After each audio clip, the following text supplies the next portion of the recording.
Poutou met la clim sur le plateau face à des journalistes sur Israël, donc.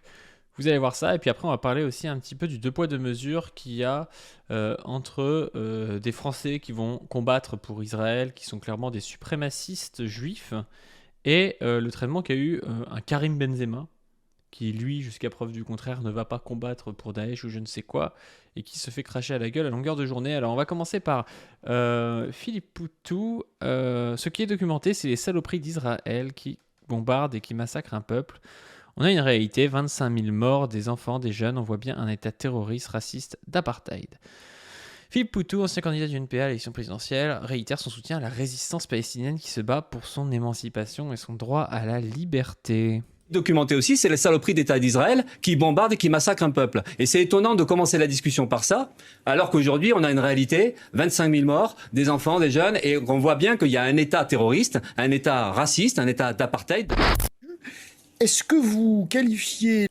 Déjà, Poutou, on en pense ce qu'on veut, je ne suis pas sur sa ligne sur tout, mais il faut dire qu'il est bon. Il est vraiment bon dans les médias pour dire les termes, pour ne pas se laisser marcher dessus. Et c'est un profil qui est intéressant. Je pense que c'est quelqu'un qu'il faut soutenir pour ça. Parce que des paroles comme ça manquent à la télé, quoi. On voudrait plus de Poutou.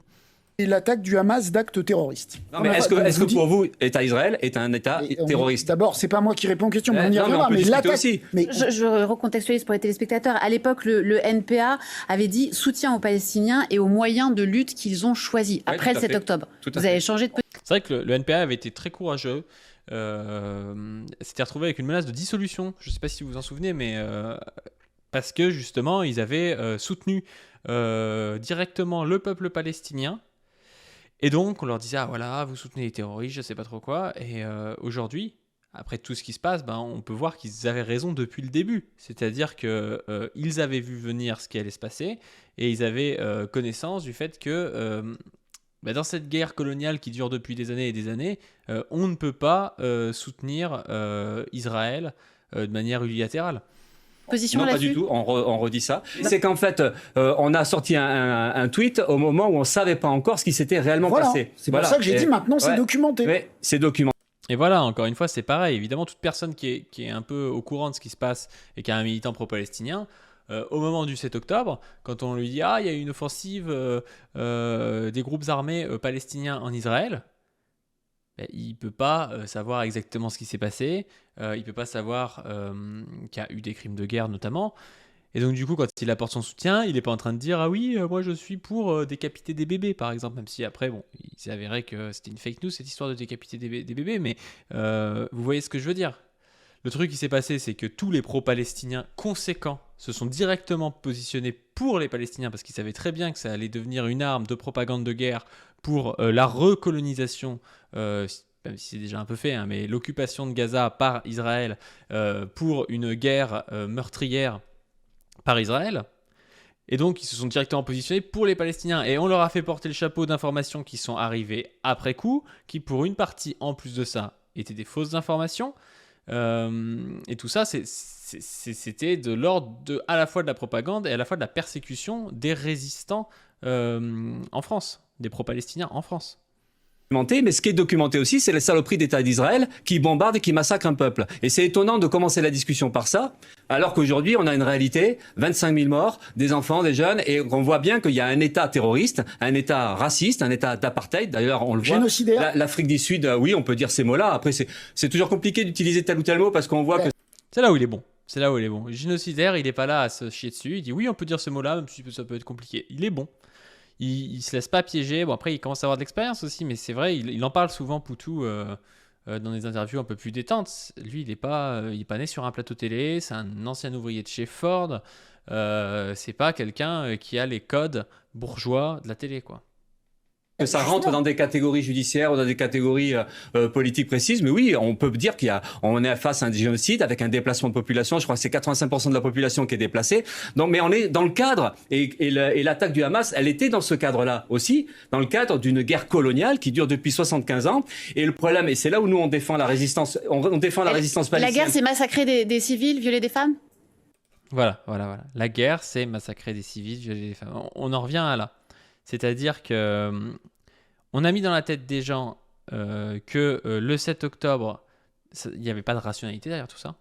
Alors que c'était vraisemblablement une opération pour prendre des otages, une opération pour aussi rappeler à Israël que c'était un État colonial, rappeler au monde que c'était un État colonial Israël, qu'il y avait encore des résistants palestiniens, des choses comme ça. Et elle vient nous dire, donc en fait, vous soutenez les viols, quoi. En gros, c'est ça.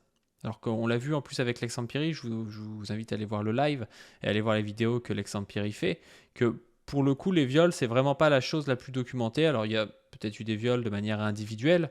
En tout cas, il y a des témoignages qui vont dans ce sens. Mais il n'y a aucune preuve d'une volonté politique, d'une volonté systémique, globale, par les groupes armés palestiniens de violer spécifiquement. C'est-à-dire qu'il n'y a pas d'ordre qui ont été retrouvés ou de choses qui tendraient à montrer que voilà, le Hamas a dit aux combattants du Hamas, par exemple, ou le FPLP a dit aux combattants du FPLP, quand vous êtes là-bas, il faut violer. Donc voilà, il y a peut-être eu des viols individuels, mais en tout cas, c'est pas quelque chose qui semble structurel dans cette histoire-là. Elle aurait pu beaucoup plus parler de crimes de guerre qui auraient été peut-être plus vrais, avec notamment des morts civiles. Quand elle parle de ça c'est plus vrai. Par contre, les viols et les bébés décapités, des choses comme ça, c'est moins évident, quoi. La guerre, c'est Israël qui l'amène depuis 75 ans, qui exploite, qui opprime, qui colonise un peuple. Ça, c'est le point de départ de la situation. Là-dedans, il y a une résistance palestinienne. Il y a eu l'intifada 1, l'intifada 2, il y a eu des guerres et tout ça. Et là, on se retrouvait dans une situation où la résistance palestinienne, elle n'a quasiment plus aucune issue. Okay. Et ce qui s'est passé... C'est ouf quand même. Il y a des gens, c'est des chroniqueurs, et lui, il rappelle quelque chose qui est vrai, qui est de l'historique, et quelque chose qui n'est jamais rappelé sur les plateaux. C'est-à-dire, on vous dit, est-ce que vous condamnez les viols? Mais tout le monde condamne des viols. C'est pas le souci, en fait. Le problème, c'est pas de savoir si vous condamnez ou non les viols, quoi. C'est ridicule. C'est le Hamas qui a pensé secouer un peu tout ça, et il a fait cette action-là. Nous, ce qu'on ne partage pas, c'est de s'en prendre à des civils. Maintenant... Voilà, moi, je suis assez d'accord avec Poutou. C'est ça, et que c'est pas dire la guerre c'est sale, oui la guerre c'est sale, d'accord, mais qui impose la guerre aux Palestiniens? C'est bien les Israéliens. Donc au bout d'un moment, c'est le seule chose qui leur reste, c'est de pouvoir avoir une résistance armée. C'est pas nous qui l'avons voulu, ça. Après, nous on n'est pas pour qu'il y ait des viols, on n'est pas pour qu'il y ait des morts civiles, des choses comme ça, le moins possible.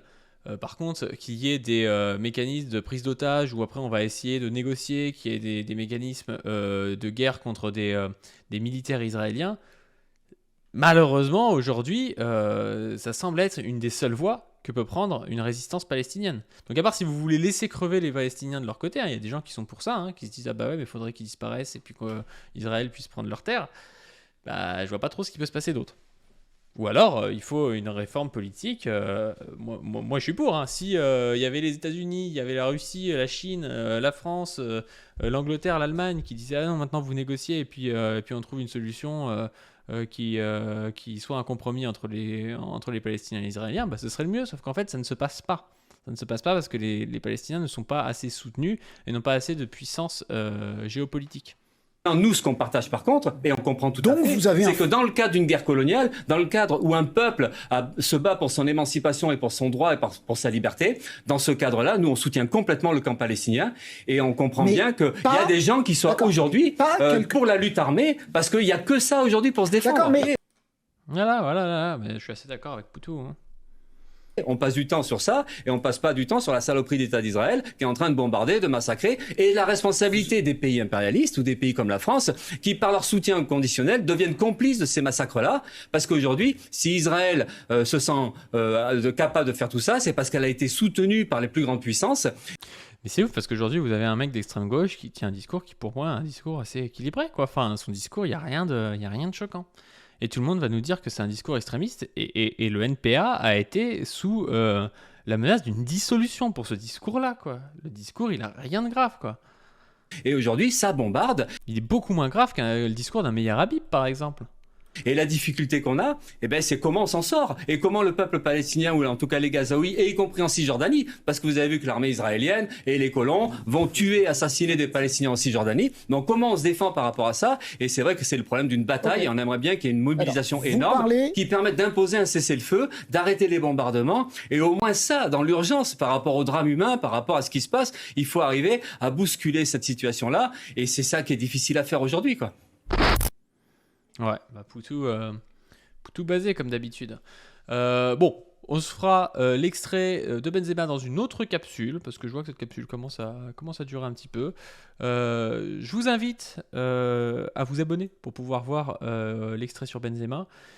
Et je vous invite à donner sur le Tipeee pour qu'on puisse monter à 1000 € ce mois-ci, ce serait parfait. Je rappelle que maintenant, le miniaturiste est payé depuis quelques mois grâce à vous, que du matos a été financé et qu'il va y avoir une série de vidéos sur la zététique sur la chaîne principale en lien avec Doomit. Donc je vous invite aussi à vous abonner à la chaîne de Doomit si vous ne connaissez pas.